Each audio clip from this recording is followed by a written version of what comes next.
부탁을 드립니다. 말씀 보시겠습니다. 사사기 3장 7절로부터 10절까지입니다. 구약 성경 364쪽이 됩니다. 사사기 3장 7절로부터 10절까지 봉독해 드립니다. 이스라엘 자손이 여호와의 목전에 악을 행하여 자기들의 하나님 여호와를 잊어버리고 바알들과 아세라들을 섬긴지라. 여호와께서 이스라엘에게 진노하사 그들을 메소보다미아 왕 구산 리사다임의 손에 파셨으므로 이스라엘 자손이 구산 리사다임을 8년 동안 섬겼더니 이스라엘 자손이 여호와께 부르짖음에 여호와께서 이스라엘 자손을 위하여 한 구원자를 세워 그들을 구원하게 하시니 그는 곧 갈렙의 아우 그나스의 아들 온니엘이라. 여호와의 영이 그에게 임하셨으므로 그가 이스라엘의 사사가 되어 나가서 싸울 때에 여호와께서 메소보다미아 왕 구산 리사다임을 그의 손에 넘겨주심에 온니엘의 손이 구산 리사다임을 이기니라. 아멘. 아멘. 최근 미국 중앙은행 대담에서 챗 GPT를 개발한 오픈 AI의 창업자 샘 알트만은 인공지능으로 인한 금융사기 위험에 대해 강하게 우려하며 경고했습니다. 그는 얼굴 인식 등 개인 인증 방식이 AI에 의해서 악용될 가능성을 지적하면서 목소리뿐만 아니라 영상 속 외모까지 진짜와 가짜를 구별하기 어려워져서 특히 화상 사기가 급증할 것을 전망했습니다.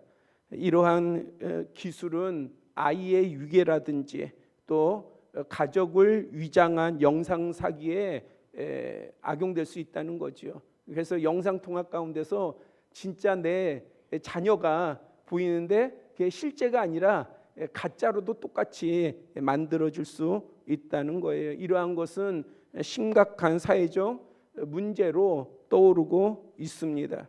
이처럼 진짜와 가짜, 진실과 거짓, 이것이 명확히 구분되지 않는 혼란한 시대의 흐름이 이 세상 가운데에 있습니다. 더 분간하기 힘들고 더 어떻게 보면은 끔찍한 그러한 것들이 우리가 앞으로 가야 될 그 시간 가운데에 있을 것입니다. 그런데 이것은 우리가 세상을 살아갈 때뿐만 아니라 교회와 성도들에게도 중대한 도전으로 다가오고 있습니다. 왜냐하면 복음을 전하는 것이나 말씀을 지키는 일, 교회의 순수성을 보존하는 것 등이 더욱 어려워질 것이기 때문이에요. 우리가 예전에 교회 안에서 말씀을 통해서만 듣다가 지금은 어떠한 진리에 관해서 여러 주장들이 우리 가운데에 대단히 많이 쏟아지고 있습니다. 그래서 오히려 이러한 부분들이 진리를 우리가 정말 지키는 거, 아는 거, 이러한 것들이 더 힘들어진다는 것이죠. 교회에 대한 이해도 대단히 많은 도전을 받을 거예요. 아직까지는 대중화가 안 돼 있습니다만은 사이버 교회라든지 이제 사이버 교회가 등장을 할 것이고, 그것 또한 보다 더 체계적으로 우리의 어떻게 보면 자녀들 세대를 향해서 더 밀접하게 다가올 것입니다. 그래서 교회의 순수성이라고 하는 것은 뭐냐? 지금의 성도들이나 지금의 어떠한 그 믿음의 사람들이 사실은 이런 걸 듣고 싶지가 않은 거예요. 뭔가 세상 가운데에 흥미로운 것을 교회에도 가져와서 그런 것이 나누어지고 뭔가 흥미도 있어야 되고, 그 다음에 실제의 삶 가운데에서 뭔가 필요한 것, 그리고 여러분들의 귀에 듣기 좋은 것, 복받고 잘되고 형통하고 번성하고 우리는 우리가 원하는 것들을 선택하는 것에 너무 이제 익숙해요. 그렇지 않습니까? TV를 보더라도 요즘 우리는 리모컨을 하나 가지고 여러분들 제대로 처음부터 끝까지 보는 드라마가 있습니까? 프로가 있습니까? 중간에 뭐 막 바꾸기도 하고 조금만 뭐 지루할 것 같으면은 바꾸고 얼마든지 그렇잖아요. 내 선택을 통해 가지고 얼마든지 우리가 이 변화를 조종하는 것이 너무 일상화되어 있기 때문에, 그렇기 때문에 그러한 것이 우리 자신들도 모르게 신앙생활에도 들어와서 말씀을 내 마음에 안 든, 별로 내 마음에 와닿지 않으면 안 들어요. 예전에는요 아니에요. 하나님의 말씀이잖아요. 하나님의 말씀이니까 내가 어떻게 하든 나를 깨우고 나를 열어서 들으려고 하는데, 지금은 그런 노력들을 안 해요. 그냥 듣기 싫으면 안 들으면 되는 거예요. 왜? 내가 선택하는 거예요. 주님의 은혜를 감격하고 우리가 그 안에 부복하는 것이 아니라, 엎드리는 것이 아니라, 겸손히 나가는 것이 아니라, 우리도 그것을 내가 선택할 수 있다라고 하는 것이 이미 우리의 삶에 젖어 있으니까 전혀 경계 없이 신앙생활 가운데서도 우리가 그렇게 접근하고 있는 것이죠. 그렇다면 이러한 시대 속에서 참된 그리스도인들은 이 과제를 어떻게 풀어야 할까요? 무엇을 지켜 나가야 할까요? 우리는 이러한 문제의식 속에 우선 건강한 믿음의 교회와 믿음의 가정을 이뤄가야 합니다. 믿음이에요. 믿음. 내 자신이 믿음의 사람이 되어야 되는 것이고, 우리의 가정이 믿음의 가정이 되어야 되는 것이고, 교회 또한 믿음의 교회가 되어야 하는 것입니다. 하나님께서는 이런 혼돈의 시대, 위기의 세대에서 믿음의 공동체나 믿음의 인물을 찾고 부르시어 세우는 까닭입니다. 왜 우리가 그러면 이 믿음을 중요하게 여겨야 되느냐? 하나님께서 누구를 찾으시냐는 거예요. 누구를. 이 시대 가운데에 누구를 찾으시겠어요? 이 시대를 어떤 이끌어갈 지식이 있는 자요? 뭔가 지혜 있는 자요? 능력 있는 자요? 뭔가 재물을 가진 자요? 그러한 사람들이 세상 가운데서 뭔가 리더십을 가질 만하지 않습니까? 리더십을 세상 가운데서의 리더십의 요건이잖아요. 그러나 우리가 신앙 안에서요, 하나님께서는 누구를 찾으시는 거죠? 하나님께서. 우리가 믿는 살아계신 하나님은 이 세상 가운데서 누구를 찾으실까요? 믿음의 사람이에요. 하나님은 믿음을 보시기를 원하셔요. 믿음이 없이는 하나님을 기쁘시게 못하나니, 하나님께 나아가는 자는 살아계신 하나님을 믿어야 하는 거예요. 그 사실을 오늘 말씀은 확인해주고 있습니다. 애굽에서 노예 생활을 하던 이스라엘 백성들은 홍해를 건너 광야를 지나 요단강을 넘어 마침내 하나님께서 약속하신 가나안 땅에 이르렀습니다. 여리고 성을 시작으로 가나안 정복을 하였고, 이 모든 여정은 전적으로 그들의 능력이 아니라 하나님의 은혜의 역사였습니다. 전적인 하나님의 역사예요.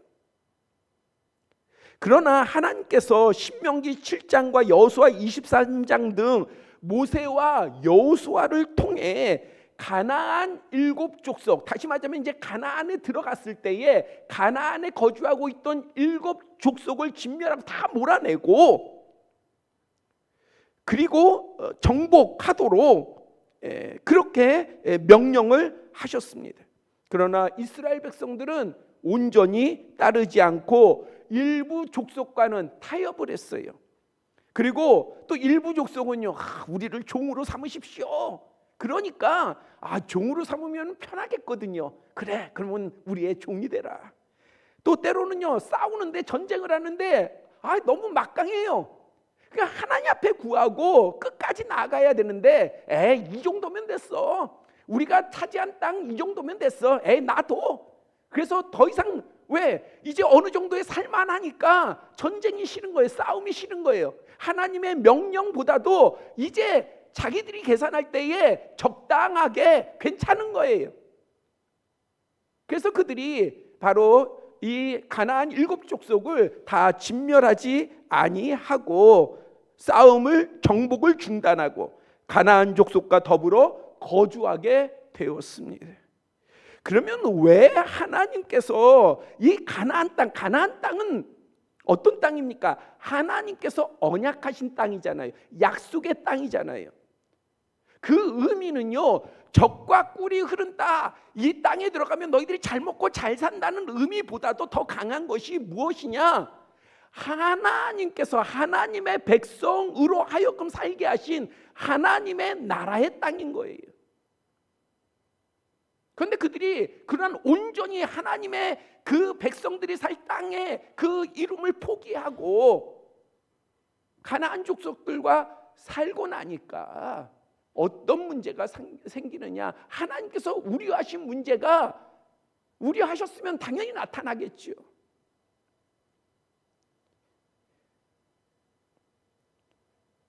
광야의 생활이나 전쟁을 경험하지 못한 새로운 세대는요, 어떻게 합니까? 그 가나안 족속들의 딸들과 결혼을 합니다. 혼인할 뿐만이 아니라 항상 우리가 성경에 보면 그 내용이 똑같이 전개가 돼요.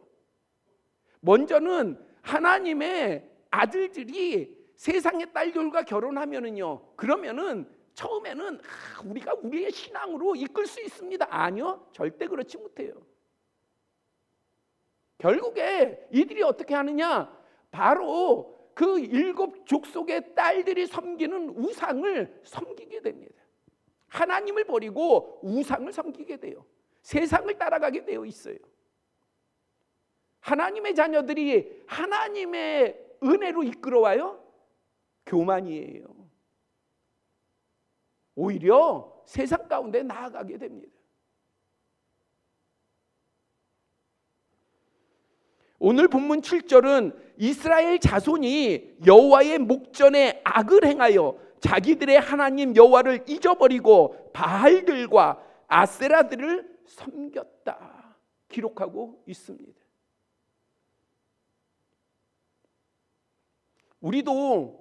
저도 마찬가지지만요, 우리는 이제 순교의 시대를 기억하지 않아요.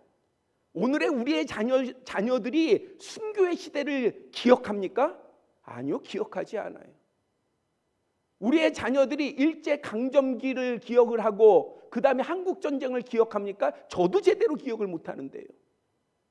전쟁의 시대, 어떤 정복되었던 그러한 시대는 다 잊혀져요. 지금은 우리의 나라가 문화적으로 융성하지만은 그것이 어쩌면은 요즘 속된 말로 국뽕이라는 얘기를 하더라고요.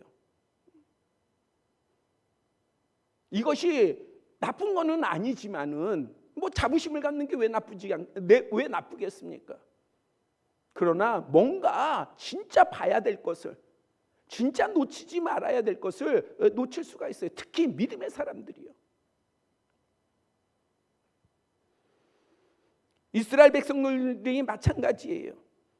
그들이 광야 가운데서의 하나님의 은혜, 그리고 가나안 정복 가운데의 하나님의 역사, 이제 이러한 것들을 잊어버리는 세대가 오니 그들이 어떻게 사느냐? 좋은 거예요. 살만한 거예요. 그리고 그들이 가나안 땅에서 소의 민족이 아니라 이제 가나안 땅의 주주가 됐어요. 그러다 보니까는 교만하여져서요. 가나안 족속 여인들을 하나님이 명령하셨음에도 불구하고 그들과 혼인하게 되고 그들을 섬기는 우상을 섬기는 것이 더 즐겁고 더 재밌거든요. 그러한 것을 따라가게 되었습니다. 이에 하나님께서는 진노하사, 왜 하나님이 진노하셨을까요? 그들이 악을 범해서가 아니라 그들이 하나님의 백성이기 때문에 그런 거예요. 우리가 왜 하나님이 진노하셨는지를 알아야 돼요. 하나님이 사랑하는 자들이기 때문에 하나님께서 진노하시는 거예요. 하나님이 사랑하지 않다면은 하나님께서는 무관심하실 거예요. 그냥 내버려 두신다. 성경의 표현 가운데에 그냥 내버려 두시는 거예요. 내버려 두시는 거예요. 그러나 사랑하시니까 하나님께서 그들을 책망하시고 경고하시기도 하고, 그런데 그들이 하나님의 눈앞에서 죄악을 범하니 하나님께서 진노하시게 되었습니다. 그래서 메소포타미아 왕 구산 리사다임을 통해 가지고 이스라엘 자손을 8년 동안 압제하였습니다. 우리가 좋은 시기는 8년이라고 하는 이 시간이 그렇게 오랜 시간이 아니에요. 빨리 지나요. 그렇죠? 우리가 좋고 뭔가 즐겁고 그러면 그 시간은 대단히 빨리 지나요. 저도 군대를 다녀왔습니다마는 저희 때는 3년이었어요. 군 생활이. 이 3년이 얼마나 안 가든지 그냥 일반적인 삶에서 10년보다 더 긴 것 같아요. 제가 예전에도 그런 얘기했는데, 저는 군 생활 가운데 어려움도 있었고 이등병 때 대단히 좀 많은 어려움도 겪고 뭐 그래 봤지만은, 그런데 제가 탈영하고 싶다는 생각을 언제 가졌냐면은 그 저녁 마지막 교육 받을 때 일주일이요. 야, 이제 일주일만 있으면 세상에 나가는 거예요. 제대를 하는 거예요. 그래서 전역병 교육이라고 일주일을 시키는데, 따로 모아가지고 전역병 교육을 시키는데, 이 일주일이 얼마나 시간이 안 가든지, 이 일주일만 이제 지나면 내가 세상 가운데 나간다라고 하는 기대가 있는데, 이 시간이 정말 안 가더라고요. 한 3일 지나니까 진짜 막 탈영을 하고 싶은 거예요. 탈영을 막 빨리 벗어나고 싶은 거예요. 뭐 다른 거 안 하고 교육만 받는데, 그냥 가만히 교육만 받는데 이 시간이 얼마나 안 가든지. 8년의 압제를 당했다. 그 8년이라고 하는 시간은요, 대단히 긴 시간이에요. 이 환난과 고통 속에서 이스라엘 백성들은요, 돌이키게 됩니다. 이제 어려움이 오니까 아무리 자기들이 섬겼던 세상을 찾고 이방신을 찾고 아무리 그래도 그 고통은 사라지지가 않아요. 그러니까 이제 깨닫는 거예요. 예전에 믿음의 부모가 해주신 말씀, 예전에 전해왔던 믿음의 선진들의 이야기, 다시 돌이키게 되는 겁니다. 그래서 이들이 그 고통 가운데서 하나님을 부르짖습니다.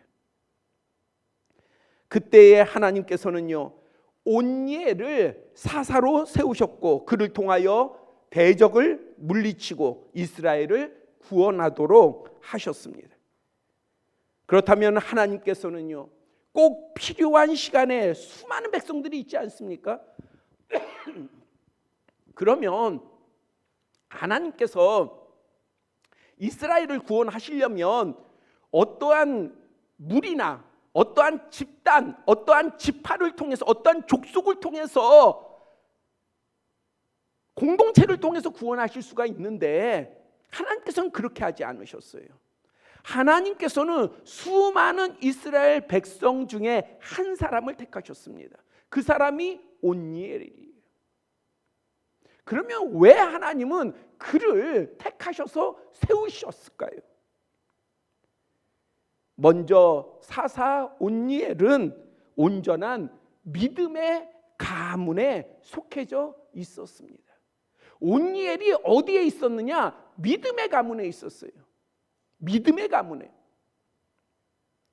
우리는 민수기 13장 14장의 12 가나안 정탐꾼 이야기를 잘 알고 있습니다.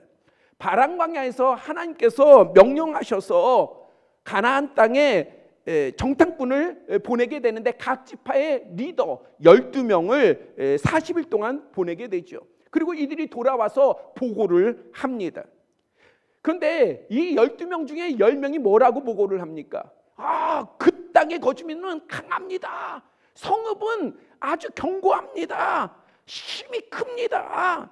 그리고 우리가 그 가나안 사람들 가운데서 아낙 자손을 봤습니다. 이 아낙 자손은 거인 족속이에요. 거인 족속. 키가 막 2m들이 다 넘어요. 거인 족속이란 말이에요. 그들을 보았습니다. 그러면서 그 정탐한 땅에 대해서 악평했어요. 정탐한 땅이 무슨 땅이에요? 하나님이 약속한 땅이에요. 살아계신 하나님이 약속하신 땅이에요. 언약의 땅이에요. 그런데 그들이 돌아와 가지고 악평을 합니다. 그러면서 이스라엘 자손들 앞에서 그들이 뭐라고 표현합니까? 우리는 그들 앞에 서면은 메뚜기 같다.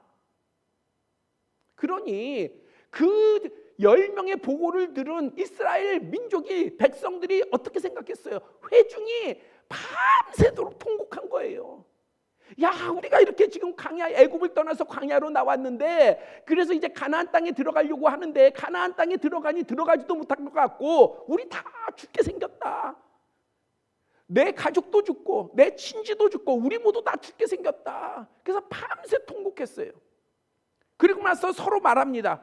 우리 지도자 새롭게 뽑자. 그리고 나서 우리 애굽으로 돌아가자. 그게 낫겠다.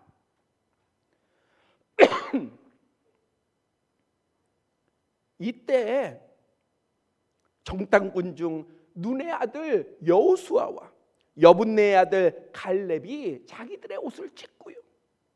그러면서 뭐라고 말합니까? 야, 가나안 땅 아름다워.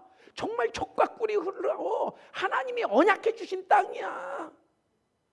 여호와께서 우리를 기뻐하시면, 우리가 이렇게 원망하지 않고 우리가 여호와께서 우리를 기뻐하시면 우리를 인도하여 주시고 그 땅으로 들이시고 그 땅을 주시리라. 강력히 주장하면서요. 여호와를 거역하지 말자. 그 땅 백성을 두려워하지 말라. 그들은 우리의 먹이라. 호소하였습니다.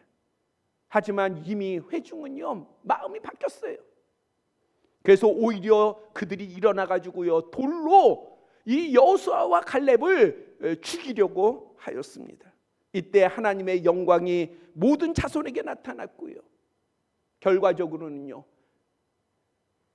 20세 이상이 된 이스라엘 백성 가운데에 그 젖과 꿀이 흐르는 언약의 땅 가나안 땅에 들어갈 사람은요, 여호수아 갈렙 외에는 아무도 없다. 결국 두 사람만 하나님의 언약 가운데에 약속의 땅에 들어가게 되었습니다. 사사기 1장 13절은 온니엘을 갈렙의 아우 그나스의 아들로 소개하였는데, 갈렙은 사사 온니엘의 큰아버지가 되는 거예요. 그러면서 또한 장인이 됩니다. 즉 온니엘은 유다 지파의 믿음의 갈렙 가문 사람이었습니다. 사사 온니엘이 어디 출신이냐, 어디에 속해져 있냐? 바로 이러한 믿음의 가문, 갈렙 가문에 속해져 있었습니다.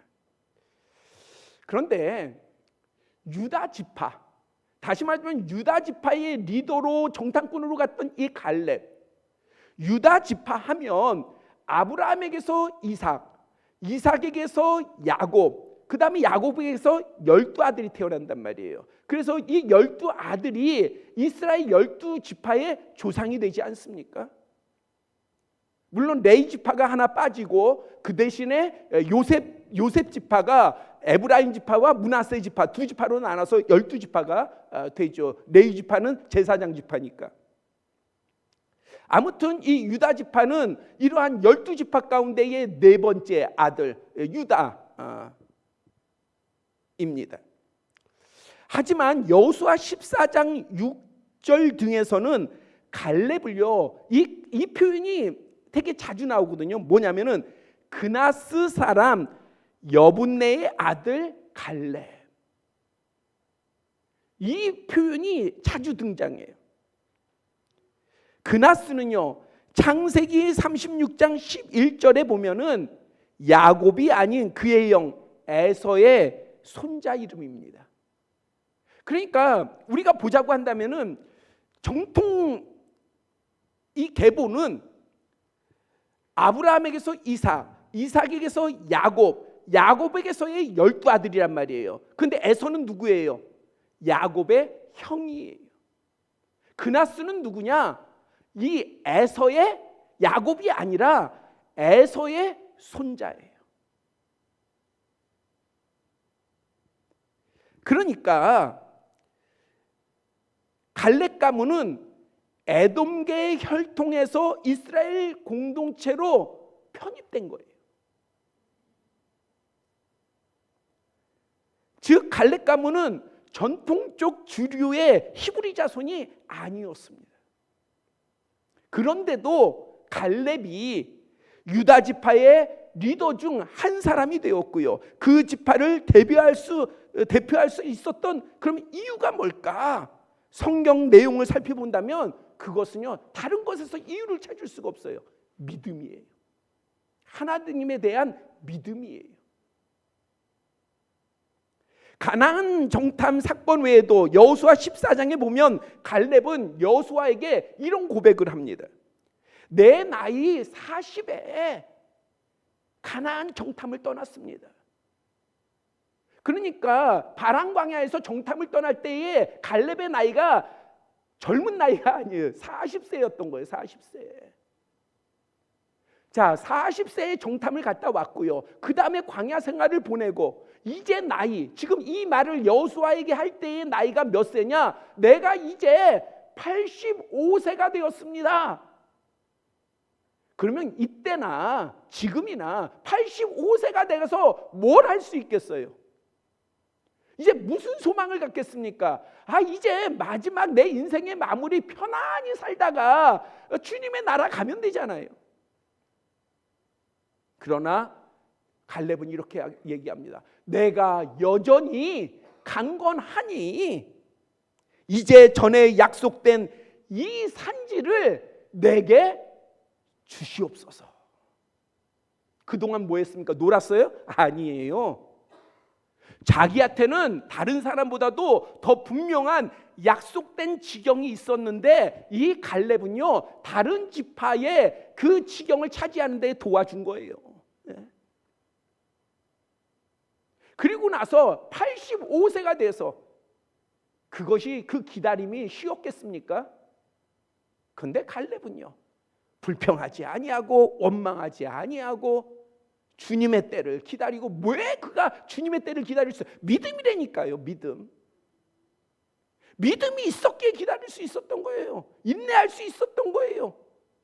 믿음의 눈으로 본 거예요. 머리의 생각으로 그가 본 것이 아니라 믿음으로 보는 거예요. 믿음으로. 하나님의 일은, 하나님의 역사는 믿음의 눈을 가지고 보는 것이지 우리의 생각, 우리의 경험, 우리의 체험, 우리의 지식을 가지고 보는 게 아니에요.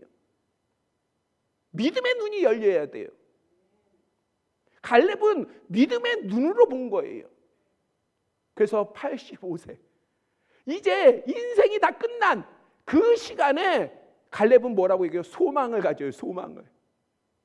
내가 85세 됐지만 이 얘기는 이거예요. 하나님께서 나에게 건강을 유지케 하셨고 이제 내가 이 건강하니 이제 내가 이 산지 거저줍니까? 그 산지 나 주십시오 하면 그냥 줍니까? 아니에요. 싸워야 돼요. 전쟁을 해야 되는 거예요. 몇 세에? 85세에. 근데 더 놀라운 거는요, 이 갈렙이 나아갈 그 땅 지경에 사람들이 아낙 자손이에요. 근데 아낙 자손 중에서도요, 또 어떤 족속이 있었냐면 더 큰 족속이 있었어요. 더 큰, 더 장대한. 그 사람들이 지키고 있는 곳이 바로 갈렙이 차지할 그 산지에 사는 사람들이었습니다. 그런데 뭐라고 얘기합니까? 그곳에 아낙 자손 거인들이 있고 그 성읍이 아무리 크고 견고해도 여호와께서 나와 함께 하시면 그들을 쫓아내리이다. 방법은 뭐예요? 전술이 아니에요. 군사력이 아니에요. 하나님께서 나와 함께 하시면, 그러니까 40세 때도 그랬고 85세가 될 때도 그러했고, 갈렙은요, 그의 인생에 뭘 가지고 살았어요? 믿음을 가지고 살았어요. 믿음을 가지고요. 그러니 믿음의 가문을 세운 거예요. 그러니 자기의 가문이 믿음의 가문이 되도록 한 것입니다. 이러한 믿음을 가질 때에 믿음의 가문이 탄생하는 것이고, 구성되어지는 것이고, 지켜지는 것이고, 믿음의 가문으로 나아가게 되는 것입니다. 결국 갈렙은 그곳의 안악자손 중에도 가장 큰 사람들을 몰아내고 전쟁을 마쳤습니다.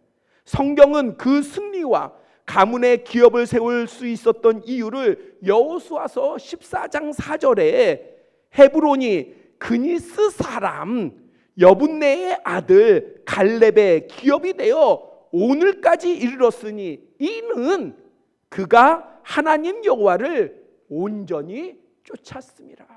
이유가 뭐예요? 하나님 여호와를 온전히 쫓았다는 거예요. 사람들이 따지고 귀하게 여기는 기준으로 하나님의 은혜의 가문이나 거룩한 유업이 주어지는 게 아니에요. 우리의 생각으로 믿음의 가문을, 거룩한 가문을, 하나님께서 찾으시는 가문을 세울 수 있는 게 아니에요. 하나님께서는요, 재물이 있는 자, 학식이 있는 자, 유명한 사람, 마치 오늘날 우리 교회도 마찬가지예요. 교회들도 마치 그런 사람들이 뭔가 교회를 살리고, 재물이 있는 사람, 뭔가 명망이 있는 사람, 유명한 사람, 인기 있는 사람이 있으면 교회가 살아날 것 같고, 교회가 같이 유명해져서 뭔가 부흥하는 것 같고 그러할 것 같지만 아니에요. 오히려 교회는요, 그러한 사람들을 의지하면서부터 교회는요, 오히려 망하는 거예요. 교회는 어떠한 사람이 있든, 부한 사람이 있든, 가난한 사람이 있든, 나이 많은 사람이 있든, 어린아이가 있든, 교회는 믿음으로 세워지는 것이고 믿음으로 나아가는 것이지, 하나님을 향한 믿음이요, 사람을 향해서 세워지고 사람 때문에 교회가 살아나는 거 아니에요.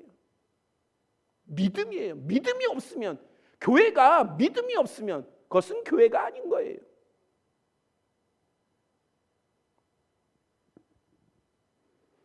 살아계신 하나님을 온전히 믿고 나아가는 자, 하나님께서 오늘도 세상 가운데서든지 교회 가운데서든지 우리의 각 가정 가운데에서 하나님께서는 믿음의 사람을 찾고 계십니다. 우리가 이러한 믿음을 가지고 분명하게 하나님 앞에 설 때에 우리 교회 공동체에 속한 가정들을, 여러분이 속한 가정 공동체를 믿음의 가문으로, 복된 가문으로 누가 세워주셔요? 여러분들이 세우는 게 아니라 하나님께서 세워주신다는 사실을 믿으시기를 바랍니다. 하나님께서 다른 거를 보시는 게 아니에요. 여러분들이 너무 많은 거를 보다 보니까 정말 중요한 믿음을 자꾸 놓쳐요. 믿음의 가치가 너무 없어요. 믿음의 가문, 거룩한 가문, 하나님이 주시는 복된 가문, 그리고 하나님께서 허락하신 놀라운 기업을 이루는 가문은요, 하나님께서 이루시는 겁니다. 그럴 뿐만 아니라 우리가 알지 못하는 미래의 비밀의 시간 가운데요, 누가 우리의 미래를 압니까? 여러분들의 자녀의 미래를 누가 압니까? 여러분들은 세상의 어떤 기준을 가지고 판단하는 거잖아요. 아, 이러이러하면 내 자녀들이 잘 될 거야, 성공할 거야, 잘 나갈 거야. 여러분들의 기준이잖아요. 그러나 누구도 몰라요. 비밀의 시간, 미래의 시간이라고 하는 것은 다 모든 사람에게 다 감춰져 있는 것인데, 가려져 있는 것인데, 근데 누구는 아십니까? 하나님께서는 아시는 거예요.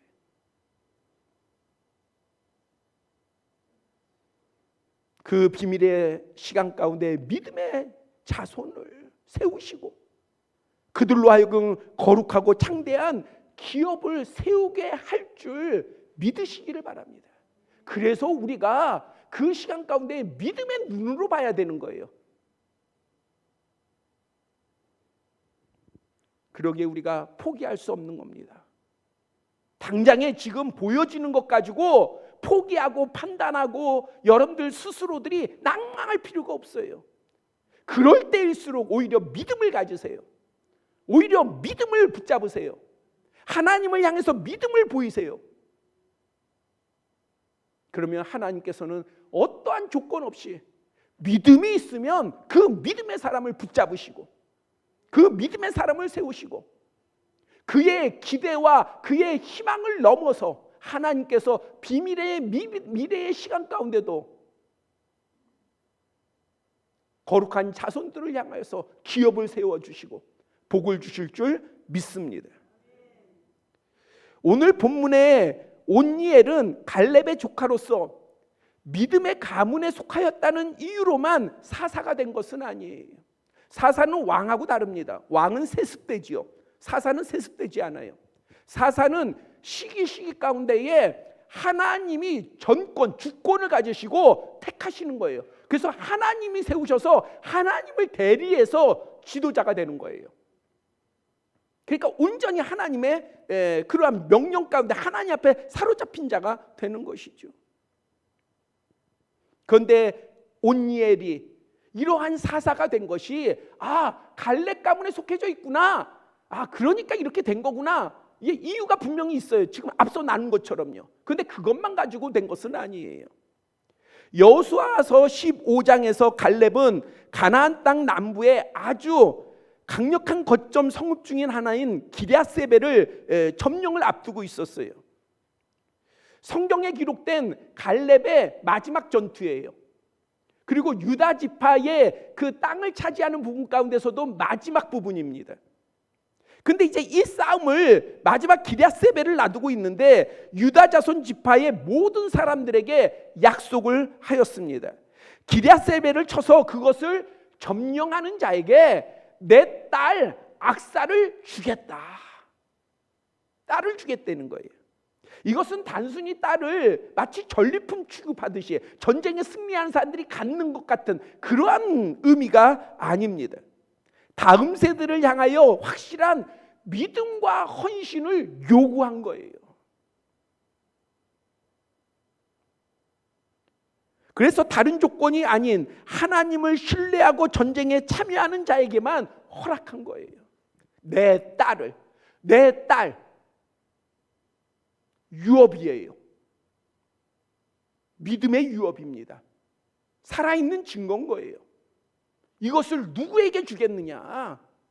믿음을 가지고. 왜? 갈렙은 이미 체험했잖아요. 전쟁은 누구에게 속한 거예요? 하나님께 속한 거잖아요. 그리고 지금 이 땅은요, 하나님의 약속을 받아서 지금 마지막 전투를 앞두고 있는 거잖아요. 그러니까 그냥 보통 사람들이 바라보는 시각하고 갈렙이 보는 시각하고는 다른 거예요. 그래서 바로 그러한 자, 믿음을 가지고 나아가서 그 땅을 차지하는 자, 헌신하는 자, 그 자에게 나의 유업을, 살아있는 유업을 주겠다는 거예요. 온니엘도 그 의미를 명확히 알고 있었을 거예요. 여호사서 15장 17절에 보니까 갈렙의 아우 그나스의 아들인 온니엘이, 그도 그나스 족속이에요. 원래 원주주가 아니었어요. 그러나 그것을 점령함으로 갈렙이 자기 딸 악사를 그에게 아내로 주었더라. 믿음의 유업이요, 추상적으로 이어진 게 아니라 구체적으로 그에게, 온니엘에게 부어진 거예요. 주어진 거예요. 이어진 거예요. 믿음의 유업은 추상적인 것이 아니에요. 믿음의 유업은 누구에게 이어지는 거냐? 믿음의 사람에게 이어지는 거예요. 믿음의 사람에게.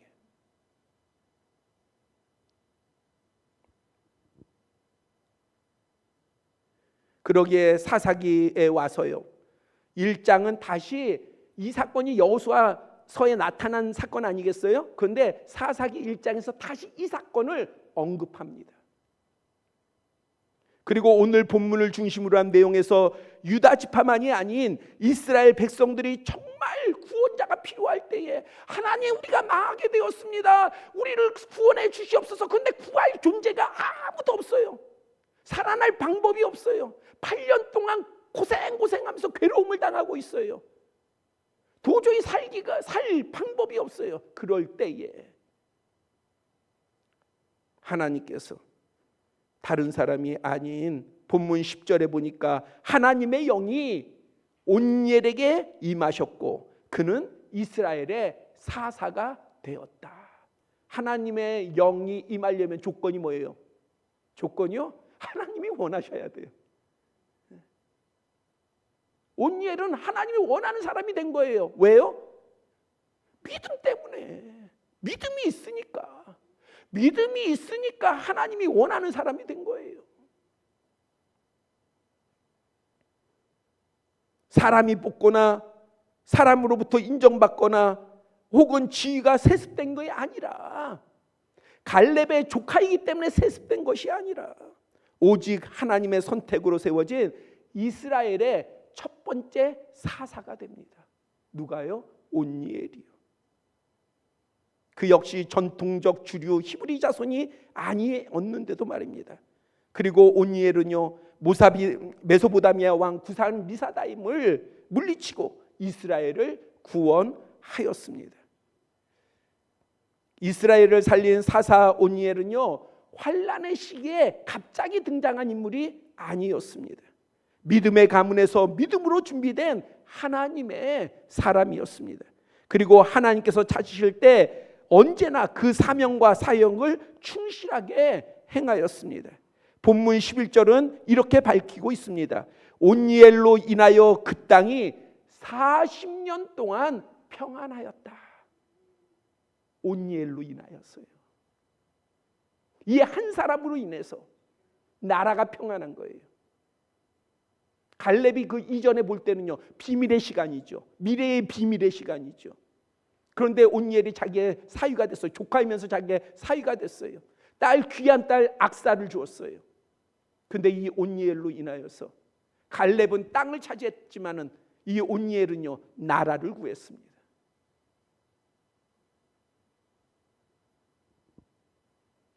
우리 자신의 믿음을 지키는 것은 정말 중요합니다. 왜냐하면 우리의 가문을 믿음의 가문으로 세우는 것이 바로 다른 사람이 아니라 내 아내가 나보다 믿음이 좋아, 내 남편이 나보다 믿음이 좋아, 내 자녀가 나보다 믿음이 좋아, 내 부모가 나보다 믿음이 좋아가 아니라 내가 있음으로 말미암아 포기하지 말아야 돼요. 내가 아직 믿음이 작아도 포기할 필요가 없어요. 그것은 우리가 보는 거지 주님이 보실 때는요 우리가 진짜 믿음을 가지면 돼요. 하나님을 향해서 진짜 믿음을 가지면 돼요. 나이? 내가 지금 나이가 있어도 괜찮아요.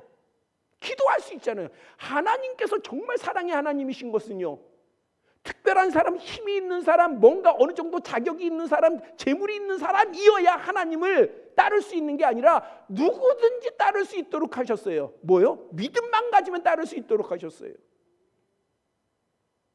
그래서 어떠한 배경 상관없이 우리가 믿음을 가지면 믿음의 가문을 세울 수 있어요. 그리고 또한 우리가 그 믿음을 가지고 기도할 때에 지금의 우리의 모습 혹은 우리의 자녀들의 모습 상관없어요.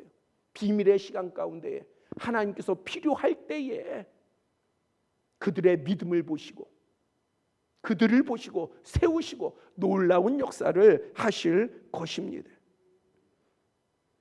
이것을 우리가 가볍게 여기지 마시고 당장의 눈앞에 있는 탐욕, 욕심, 이것 때문에 우리의 믿음이 흐려지지 않고 오히려 이러한 혼돈의 시대 가운데서 전능하신 하나님을 향한 믿음을 굳건히 함으로 말미암아 살아계신 하나님의 복된 역사가 우리의 삶과 우리의 자녀들 가운데에 거룩한 유업으로 나타나기를 축복합니다. 기도드리겠습니다. 아버지 하나님, 지금의 상황과 형편과 처지 가운데서 우리가 소망을 갖는 것이 아니라 우리는 믿음을 가졌기에 살아계신 하나님 앞에 소망을 두고 나아갑니다. 믿음은 바라는 것의 실상이요 보지 못하는 것의 증거고 선진들이 이로써 증거를 얻었다고 하였사오니 그것은 믿음의 선진들만이 아니라 우리도 그러한 증거를 더욱더 분명히 갖고 있습니다. 우리에게 예수 그리스도가 계시고 하나님의 영의 임재가 있기에 우리가 그 믿음을 가지고 나아갑니다. 그 비전과 꿈을 가지고 나아갑니다. 아버지 하나님, 우리를 믿음의 가문 세우게 하여 주시고 우리 교회 공동체 가운데 각 가정들이 믿음의 가문들이 되게 하여 주시옵소서. 그리고 아버지 하나님, 이러한 거룩한 유업을 우리의 자녀들이 이어받게 하여 주시고 그래서 하나님의 비밀의 시간이나 비밀의 계획 가운데에 우리의 자녀들이 놀랍게 쓰임받게 하여 주시옵소서. 그러한 복이 우리의 공동체 안에 각 가정 가운데에 충만히 나타나게 하여 주시옵소서. 간절히 원하며 예수 그리스도의 이름으로 기도드렸사옵나이다. 아멘.